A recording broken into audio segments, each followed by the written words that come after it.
दोस्तों नमस्कार। मध्य प्रदेश जुडिशरी का मेंस एग्जामिनेशन बहुत लंबे समय से जिसका हम सभी को इंतज़ार था वो हमारे सामने है। कल एडमिट कार्ड्स रिलीज़ हो चुके हैं। इस वीकेंड पर आपकी वो परीक्षा है। मुझे बहुत सारे मैसेज आए कि सर लास्ट मोमेंट पर क्या किया जाना चाहिए, उसके बारे में आप थोड़ा सा बताइए। मैं लास्ट मोमेंट पर क्या करना चाहिए, इसका जो सोल डिसीजन होगा वो केवल और केवल आपका होगा।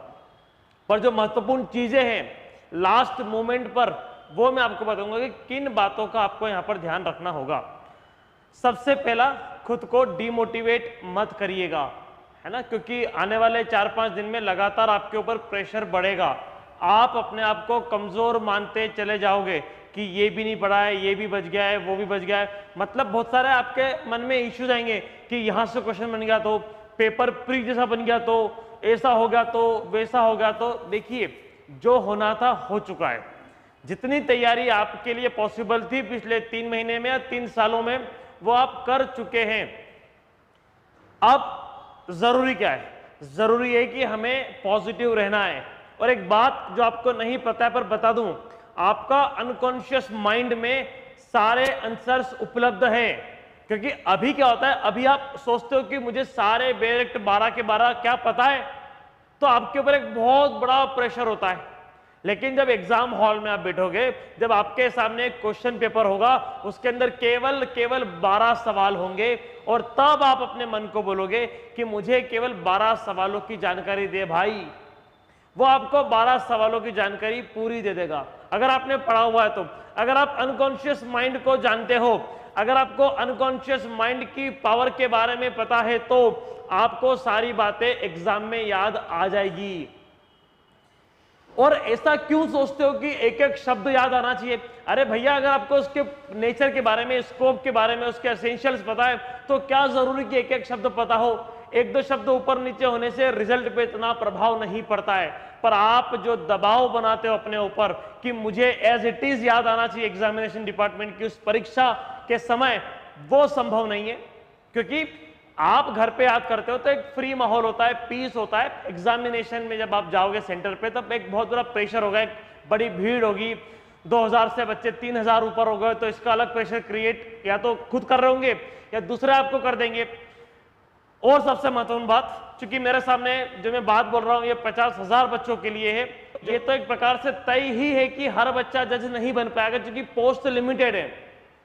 तो अपने ऊपर बेजबरन का दबाव मत बनाइए। सफलता मिलना तय, ये महत्वपूर्ण है कि सफलता हमें मिलना चाहिए। जज से मिले या किसी से मिले ये जरूरी नहीं है। हो सकता है आपके भाग्य में छत्तीसगढ़ के जज बना लिखा हो, दिल्ली के वहां लिखा हो सकता है जज से ऊपर हाईकोर्ट जज आप बनो वकील बनने के बाद। तो सकारात्मकता की भावना रखिए, सिलेक्शन होना चाहिए। मैं सिविल जज की क्लासेस लेता हूं, मेरे भी विद्यार्थी है, आप सभी को शुभकामनाएं। पर जरूरी नहीं है कि हर विद्यार्थी जज बन पाए, या आप भी जानते हो। तो क्यों फिर इतना बर्डन अपने ऊपर क्रिएट करना है? बी फ्री, बी रिलैक्स्ड, शांत रहिए, है ना। महेंद्र सिंह धोनी एक अच्छा खिलाड़ी इसलिए है क्योंकि वो शांत खेल सकता है, वो प्रेशर में बहुत अच्छा परफॉर्म कर सकता है। और अगर आपको लगता है कि मेंस की परीक्षा केवल ज्ञान की परीक्षा है, तो आप गलत है। मेंटल स्ट्रेस की, उसकी भी परीक्षा है, आपको उसके लिए भी तैयार रहना है, आपको उसका भी मुकाबला करना है। अगर क्वेश्चन पेपर टफ आ जाए, देखो टफ आएगा तो सबके लिए आएगा, आसान आएगा तो सबके लिए आएगा। तो इसमें डरने वाली क्या बात है, सोचने वाली क्या बात है? खुद को स्ट्रेस क्यों देना? जो भी होगा सबके साथ होगा। कट ऑफ खुद ब खुद गिरेगा, जैसा प्री में गिरा वैसा मेंस में हो जाएगा, अगर पेपर इन केस टफ बनता है तो भी। तो खुद को डिमोटिवेट करने का आपके पास कोई रीजन नहीं है। अनावश्यक प्रेशर खुद के ऊपर किसी भी परिस्थिति में क्रिएट मत करिए। एपीजे अब्दुल कलाम साहब को बोला गया था कि आपकी पर्सनैलिटी नहीं है पायलट बनने जैसी, वो बंदा एक दिन भारत का राष्ट्रपति बनता है, देश की सारी सेनाओं के जितने फाइटर प्लेन से उनके सामने खड़े होते हैं और उनको बोला जाता है कि सर सभी आपके हैं, आप बताओ किसको उड़ाना है। जिस अमिताभ बच्चन की आवाज को रेडियो से रिजेक्ट कर दिया गया था, उस अमिताभ बच्चन की आवाज आज एलेक्सा के माध्यम से घर घर में है, और हर घर को उस चीज के लिए 150-200 रुपए देना है। जिस बच्चन साहब की आवाज को कैंसिल कर दिया गया था, रिजेक्ट कर दिया गया था, तो एक बात आप मानिए कि अगर आप में प्रतिभा है, आप में क्षमता है, तो प्रकृति और नियति दोनों आपका साथ देगी। सक्सेस आपकी इमीडिएटली की गारंटी नहीं है, पर डेफिनेटली की पूरी गारंटी है। तो अपनी लड़ाई केवल एक पोस्ट के लिए मत लड़िएगा, पूरे जीवन के लिए लड़िएगा। अगर आप में क्षमता है, अगर आप में ताकत है, आप में ज्ञान है, आप में ऊर्जा है, तो डेफिनेटली सफलता आपको मिलना ही मिलना है। किस माध्यम से मिलेगी, कब मिलेगी, कहां पर मिलेगी, विधाता के हाथ में है, ये नियति के हाथ में है। उसने आपके बारे में कितना अच्छा सोच रखा है। संभव है। नीलोत्पल मृणाल करके एक कवि है, आईएएस की तैयारी करते करते उसके सारे अटेम्प्ट समाप्त हो जाते हैं, उसका लास्ट अटेम्प्ट भी समाप्त हो जाता है, उसके बाद वो लेखक बनता है और 1 साल में उसकी किताब साहित्य अकेडमी अवार्ड ले आती है। प्रतिभा थी, नहीं बन पाया आईएएस, एक बड़ा लेखक बन गया, आज पूरा भारत जानता है उनको। तो अगर प्रतिभा है, अगर क्षमता है, तो दुनिया की कोई परीक्षा आपकी नियति तय नहीं कर सकती, आपका भविष्य तय नहीं कर सकती। तो अपने ऊपर अनावश्यक दबाव, जो चीज आपके हाथ में है ही नहीं, वो दबाव बनाना छोड़ दीजिए। आपको काम आएगी आपकी मेहनत, आपको काम आएगा आपका पेशेंस जो आप रखोगे, वो गंभीरता जो आप रखोगे, और पेपर को बहुत अच्छे से लिखिएगा, बहुत अच्छे से करिएगा। क्योंकि देखो नॉलेज सबके पास है, अब मुकाबला इस बात का है कि कौन उस कड़ी परीक्षा में, उस माहौल में, उस एनवायरमेंट में खुद को कूल रखकर मैक्सिमम चीजों को लिख पाता है, अधिक से अधिक बातों को लिख पाता है।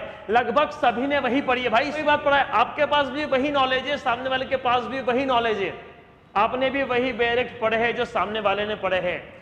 फिर डिफरेंस क्यों क्रिएट होता है, फिर डिफरेंस कहां पर क्रिएट होता है? अच्छा, प्री में भी आपने देखा होगा कि आपके बहुत सारे दोस्त आते हुए सवालों को गलत कर जाते हैं। ये किसकी गलती है?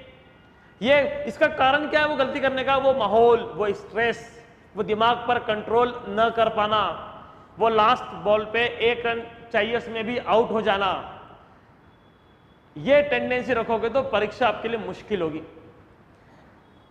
है ना? बी फ्री, बी रिलैक्स्ड, जो होगा अच्छा होगा, जो होगा अच्छे के लिए होगा। और इस बात को हमेशा ध्यान रखना कि नियति और प्रकृति कभी आपकी मेहनत के साथ अन्याय नहीं करेगी, नहीं करेगी और नहीं करेगी। आपका पढ़ा हुआ, आपका लिखा हुआ, आपका याद करा हुआ कहीं ना कहीं आपको काम आएगा ही आएगा। तो क्यों अपने आप को स्ट्रेस देना? क्योंकि सबसे बड़ी समस्या आज मेंस परीक्षा में स्ट्रेस ही है। मेरे पास बहुत सारे कॉल्स, सर लास्ट मोमेंट पर क्या पढ़े? अब मैं अपना टाइम टेबल उनको बता दूंगा, अपनी तरफ से बनाया हुआ टाइम टेबल उनको बता दूंगा, तो डेफिनेटली स्ट्रेस और बढ़ जाएगा कि सर ये भी ऐसा भी ऐसे भी। मैंने 15 दिन पहले भी जो वीडियो बनाया था, मैंने आपको बोला था कि आप अपना टाइम टेबल लास्ट के 3 दिन का, 4 दिन का स्वयं बनाइए। आपको जो प्रश्न लगते हैं, जो टफ है, जिनके आने की संभावना अधिक है, उन्हें आप कर लीजिए। अभी भी बोल रहा हूं, अभी भी प्रीवियस ईयर पेपर पे आप थोड़ा फोकस रखिएगा, है ना? 50, 60, 70% तक कई बार पेपर उसी में से बन जाता है। प्लीज प्रीवियस ईयर पेपर को बहुत अच्छे से देख लीजिए, कर लीजिए। लिख लिख के याद करना अभी छोड़ दीजिए, अभी केवल चिंतन करिए जो पढ़ा है उसका। अभी आप सोचोगे कि याद कर लूं तो याद भी नहीं होगा, वो भी आपके ऊपर एक बहुत बड़ा स्ट्रेस अब शुरू हो चुका है, क्योंकि एडमिट कार्ड्स आ चुके हैं और उस सप्ताह में हम चल रहे हैं जिस सप्ताह के अंत में परीक्षा है।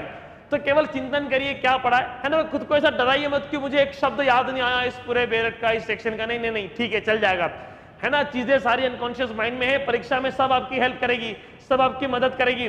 पर अनकॉन्शियस माइंड के बारे में एक बात आपको पता होना चाहिए कि वो काम तभी करता है जब आप पॉजिटिव होते हो, जब आपकी सोच सकारात्मक होती है, तभी वो काम करेगा, वरना नहीं करेगा। अगर आप खुद को नेगेटिव बना दो कि नहीं होगा तो नहीं होगा ना, कैसे हो जाएगा?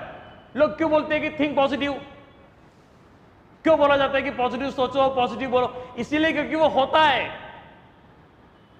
तो अपने आप को भी जो लास्ट के 3-4 दिन है, पॉजिटिव एनर्जी दीजिए, खुशी के साथ तैयारी करिए कि एक बहुत शानदार परीक्षा में देने जा रहा हूं, और ये मान के चलिए कि आपने जो याद करा है ना वही आएगा। क्या दिक्कत है सोचने में? जब सोचना ही है तो ये सोचो ना कि जो पढ़ा है वो आएगा। ये सोचने से क्या फायदा मिल रहा है आपको कि जो मैंने नहीं पढ़ा वो आ जाएगा तो क्या होगा? मुझे बता दो फायदा क्या मिलेगा? ना तो आप पढ़ पाओगे, इवन जो पढ़ा हुआ है, जो आपको आता है वो भी भूल जाओगे। तो है ना, अपनी मेहनत पर भरोसा रखिए। अगर आपने पढ़ाई करी है ईमानदारी से, तो डरने की कोई बात नहीं है, और अगर नहीं ही करिए तो भी डरने की कोई बात नहीं है, क्योंकि आप सोचो कि कोई चमत्कार हो जाएगा, संभव नहीं है। असंभव सोचना बंद करिए। अगर आपने मेहनत करिए, अगर आपने ताकत लगाई है, तो डेफिनेटली उसका परिणाम भी आपके सामने होगा। ऑल द बेस्ट, बहुत सारी शुभकामना आप दोस्तों के साथ, बहुत अच्छा पेपर करिए। इंदौर सेंटर जिनका है, क्योंकि एग्जाम देने में भी आऊंगा, है ना, सोचा चलो देखेंगे पेपर कैसा बनता है, क्या बनता है, एनवायरमेंट को, स्ट्रेस को, और आप दोस्तों से मिलना हो जाएगा। तो इंदौर का जो सेंटर है गुजराती कॉलेज वाला या Gujarati school, I don't remember, पर जो हाँ रेलवे स्टेशन के पास में, वहां पर मैं भी मौजूद रहूंगा। तो करते हैं मुलाकात। बहुत धन्यवाद, बहुत शुक्रिया, बहुत सारी शुभकामना आपके साथ। आप सब दोस्त जीवन में सफल बने, आप जज भी बने, और आप बहुत अच्छे से पेपर लिखे, यही मेरी आप लोगों के साथ शुभकामना है। All the best, good luck.